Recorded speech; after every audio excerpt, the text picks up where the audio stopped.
When humans encounter extreme environments, our first instinct is usually to try and conquer them. We build thick concrete dams and heavy steel bridges, relying on rigid materials to hold back the forces of nature.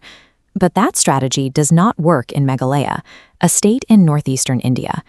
In the local language, Meghalaya translates to the abode of clouds. While a rainy city like London gets 600 millimeters of precipitation, Cherrapunji in Meghalaya receives 12,000 millimeters every single year, making it the wettest place on Earth. Standard infrastructure cannot withstand this. Concrete rots, metal rusts, and traditional roads wash away in the monsoon currents. Survival here requires abandoning the instinct to dominate the landscape. The people of Meghalaya maintain their society by bioengineering human life to collaborate with the environment. Deep inside the region's jungles, the most immediate logistical problem is mobility. The constant heavy rainfall creates rushing, swollen rivers that cut off communities and are incredibly dangerous to navigate. To cross them, the local Khasi tribe utilizes a specific biological tool, the Ficus elastica, commonly known as the rubber tree. This specific tree naturally produces thick, secondary aerial roots that grow outward and upward. Instead of chopping these trees down for timber, the locals manually pull and weave the living aerial roots across the riverbanks. They carefully guide the direction of the growth over a painstaking period of 10 to 15 years. The final result is a highly functional, suspension-style bridge built entirely from living wood, without a single piece of manufactured metal. Because the structure is alive, it doesn't decay in the extreme humidity.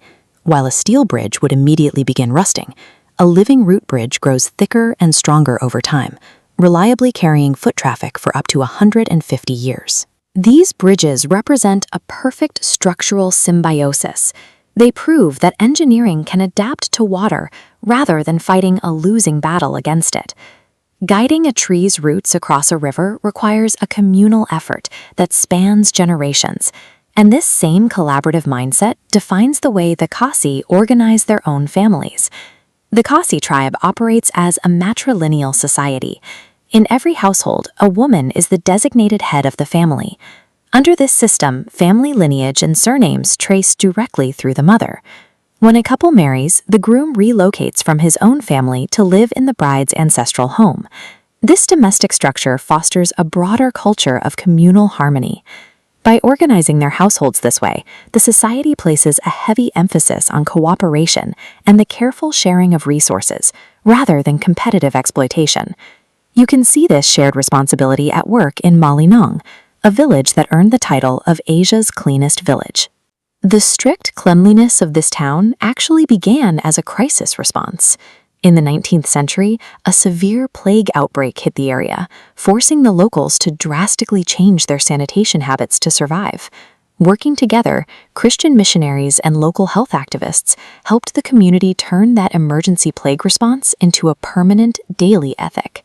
Today, the entire village is a strictly enforced no plastic zone. The only trash receptacles allowed on the streets are biodegradable dustbins woven locally from bamboo. Maintaining this pristine environment is a point of education from birth, instilling a cultural belief that cleanliness is an individual civic responsibility, rather than a service provided by the state. Mawlynnong's zero-waste ecosystem keeps disease away and allows the human population to cleanly and safely coexist with the dense jungle right outside their doors. Living under the heaviest rain on Earth leaves a lasting psychological impact on the people of Meghalaya. While an outsider might view constant monsoon storms as an exhausting obstacle, the locals embrace the rain as a therapeutic, natural rhythm of life. They offer a highly specific case study in how human beings can operate in extreme conditions. They prove that societal development doesn't inherently require the destruction of the natural world. From living roots carefully woven into century-old bridges, to a society maintained by shared communal duty, Meghalaya operates as a living blueprint. It shows us that true sustainability means engineering our lives to fit the environment, rather than forcing the environment to fit us.